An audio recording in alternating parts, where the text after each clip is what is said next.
কি বুঝলা পল্টুদা, বৃষ্টি কি কমেছে? আরে না রে, বাইরে যা ভাব দেখছি এ তো মনে হচ্ছে সহজে কমবে না। এ লেওরা একটু আগে বেরিয়ে গেলেই ভালো হতো বুঝলি। আরে পাগল, তুই তো চাপ নিতিস কেন? বৃষ্টি না কমলে তো ভালো। আজকে ভূতার বাল তোরা সবাই মিলে আমাদের বাড়িতে থাকবি, আমরা সবাই মিলে খুব মজা করবো। এই হ্যাঁ রে ফুটো, এটা কিন্তু তুই খারাপ বলিসনি। রাত্রেবেলায় থাকবে চোদনাগুলো এসেছিস অনেক গাড় মারিছিস, এবার রাত হওয়ার আগে মাথায় প্যাকেট জড়ি মানে মানে কেটে পড়। বাড়ার বালগুলো খেতে দিলে শুতে চায়। এই ঢ্যামনাটা সব কিছুতে বিয়ালের মতন রাস্তা কাটে। পল্টু, ওইসব বাল বালের কথা তুই কিছু মনে করিস না বুঝলি। আরে না রে ফুটো, ওই কাকু তো ঠিকই বলেছে, বৃষ্টি কমলে আমরা বেরিয়ে যাবো।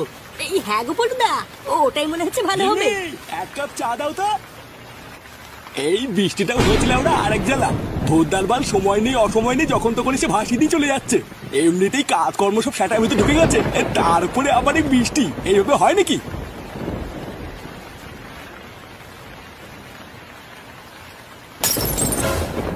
কি গিন্নি